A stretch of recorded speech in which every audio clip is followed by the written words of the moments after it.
Hai, Assalamualaikum. Hari ini kita tengok satu lagi topik sambungan topik sebelum ni, iaitu bila kita tengok conventional wisdom pun dia menyarankan sama jugalah improve kita punya fitness. So kita perlukan senaman kardio ni.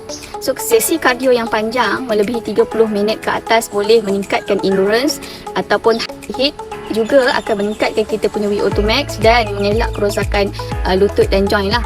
So yang ni dah dibuktikan, kita pun dah buktikan benda ni dengan melakukan senaman sesi kardio 30 minit ke atas setiap hari memang meningkatkan kita punya endurance dan VO2 max lah.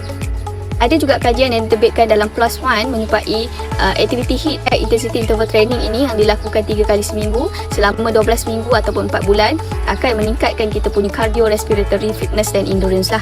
Ni apa yang kita buat sama saja, membuktikan benda yang sama. Dan secara intensif, apa yang dikatakan dengan latihan intensif ni? Latihan intensif ini adalah bermaksud kita buat sesuatu aktiviti tu dengan kuat, kita push to limit dan kita hanya mampu bertahan sekejap sahaja. Itu maksud intensif. Kalau kita buat aktiviti ni, ia umpama kita hantar mesej kepada kita punya genom sama ada sel kita perlu simpan ataupun mati. Tapi sel kita ni dia tak mau mati. So jadi sebaliknya mereka akan menyesuaikan diri supaya mereka boleh mengeluarkan lebih banyak tenaga.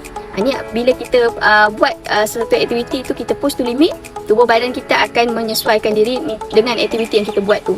Sebab tu kita bila kita buat kardio secara konsisten dalam masa 4 bulan, kita akan tengok peningkatan kepada VO2 max sebab tubuh badan kita dia memang macam tu, dia akan adapt dengan apa yang kita buat. So kalau kita buat aktiviti yang meningkatkan kita punya kesihatan, badan kita akan secara automatik dia akan menyesuaikan diri.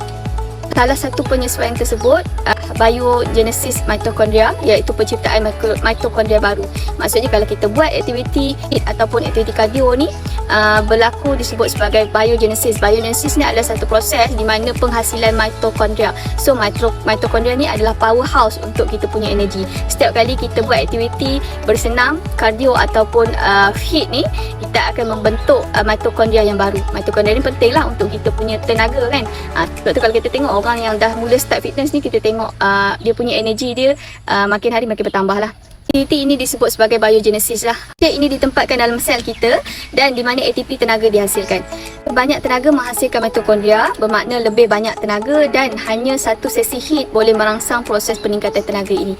So kalau kita buat itu baru satu sesi HIIT kan, kita boleh menghasilkan proses biogenesis ni ataupun kita menghasilkan mitokondria baru. Bayangkan kalau kita buat secara konsisten.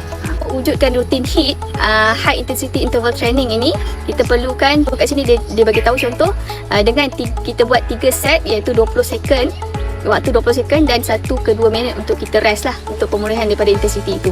Buat sebarang aktiviti itu dengan kiraan set per repetition. Maksud berapa set kita buat dan berapa repetition yang kita buat. Cara aktiviti kita boleh buat selain daripada cardio, juga boleh buat stationary bike beberapa set per repetition. Ada stationary bike tu kan, basikal yang statik tu, kita buat high intensity interval training tu, kita kayuh dengan kuat dalam masa 20 saat dan kita stop dalam 1 ke 2 minit untuk kita rest dan kita buat balik, repeat balik, set per repetition. Itu bermaksud kita dah wujudkan rutin HIIT tu lah. Kita juga boleh pergi gym, kat sini katakan, and then selain itu kita boleh sprint naik bukit untuk 20 saat interval, ataupun selain daripada tu aktiviti HIIT ni kita juga boleh, HIIT ni bermaksud high intensity interval training ini bermaksud kita melangkaui kita punya fasa aerobik. Kan kalau kita tengok kepada, kalau kita ada smartwatch tu, dia ada warm up, dia ada fat burning, dia ada aerobik, dia ada lagi satu anaerobik. Kita nak melangkaui batas aerobik tu. Itu untuk kita nak mencipta mitokondria baru ataupun proses biogenesis tu lah, supaya kita menghasilkan mitokondria yang baru. So contoh HIIT exercise ini kita boleh buat kat sini, dia senaraikan antara aktiviti kita boleh buat, contohnya jump squat, ataupun kita boleh buat hill sprint, ataupun kita boleh buat juga bike sprint, boxing, macam-macam lah aktiviti yang meningkatkan kita punya HIIT tu, high intensity interval training. Setiap orang adalah berbeza. Push yourself to your personal limit. Maksudnya kita jangan ikut orang, sebab setiap orang dia punya limit dia berbeza. Ada orang boleh buat kardio sampai 10 kilo, ada orang boleh buat hanya 2 kilo saja. So tengok kepada kita punya personal limit. Kita buat sampai tahap kita saja, jangan ikut orang. Sebab setiap orang dia punya limit dia berbeza, tak sama. So apa yang penting adalah usaha kita yang diberikan, bukan speed ataupun distance. So kita tak bersaing dengan siapa-siapa, kita hanya bersaing dengan diri kita sendiri. Kita tengok limit kita tak kat mana, dekat situlah kita punya kita nak push kita punya limit kita. Kita jangan tengok orang, kalau orang 10 kilo, kita 2 kilo, kita buat 2 kilo tu. Pelan-pelan. So ikut bahasa tubuh badan, listen to your body.